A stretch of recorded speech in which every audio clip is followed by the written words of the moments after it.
열어볼게요. 셋, 짠. 무슨 진한 보약 같은데 이렇게만 봐서 모르겠어요. 네, 앞에 놓아드린 건 우리나라 흑염소로 만든 흑염소 진액인데요. 자, 다른 초식 동물들은요, 초식을 하더라도 이 부드러운 건초를 먹는데 흑염소는 거친 나무 껍질이나 솔잎, 사냐초 등을 먹고 자라는 것이 특징입니다. 때문에 예로부터 강인한 생명력의 상징이자 우리나라 대표 약용 동물로 여겨져 왔습니다. 저는 흑염소 잘 알죠. 특히 그 여성들한테 좋다고 해서 저도 출산 후에 먹었었거든요. 예.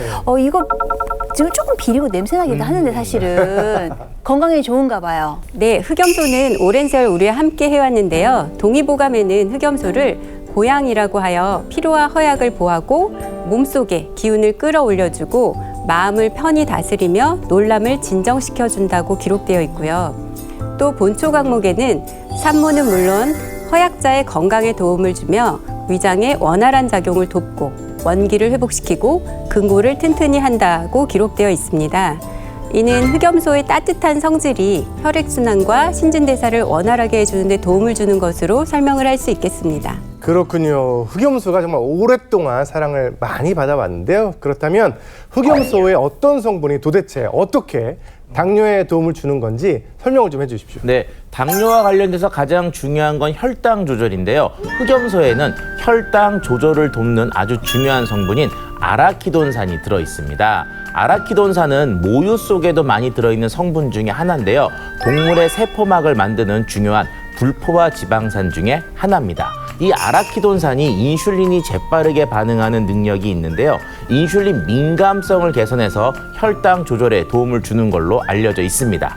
한 연구에 따르면요, 당뇨를 유발한 쥐에게 아라키돈산과 아연 식단을 공급했더니 혈당 수치가 감소하고 공급을 중단한 후에도 무려 2주간 혈당 수치가 유지된 것으로 나타났는데요. 뿐만 아니라 췌장의 특정 세포를 파괴하고 인슐린 분비를 멈추게 하는 성분들이 있는데요. 네. 이 성분들의 수치를 낮추는 데도 영향을 주었다고 합니다. 근데 저는 아직 당뇨는 아니잖아요. 저처럼 당뇨가 아닌 사람들도 도움을 받을 수 있는 건가요? 네, 도움이 됩니다. 왜냐하면은 혈중 아라키돈산의 농도가 높을수록 당뇨병 발생 위험이 낮아지는 것으로 나타났거든요. 아라키돈산은 오메가6 지방산 중에 하나인데 중년 남성 2,189명을 19년간 추적 관찰한 연구에서 혈액 내 고농도의 오메가6 불포화 지방산이 당뇨 발생 위험을 무려 46% 낮추는데 영향을 준 것으로 나타나기도 했습니다. 그런데 요즘에 제가요 고민이 있어요. 네. 뭐 이렇게 뭘 하다가 탁 돌았으면 빠뜨리고 깜빡하고 이 건망증이 좀 심해진 것 같은데 치매까지 걱정이 좀 되거든요. 혹시 이 고지혈증하고도 연관 관계가 있을까요?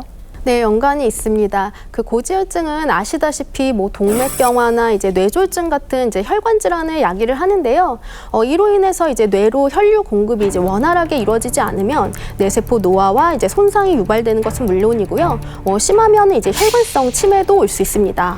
특히나 이제 중년 여성 같은 경우에는요, 여성 호르몬이 이제 감소하면서 뇌의 노화가 더욱 빨라지게 되거든요.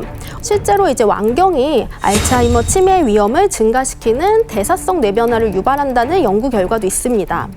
그런데 이제 흑염소 속 이제 아라키돈산은요, 뇌의 노화를 방지해서요, 이제 치매 예방에 도움을 주는데요.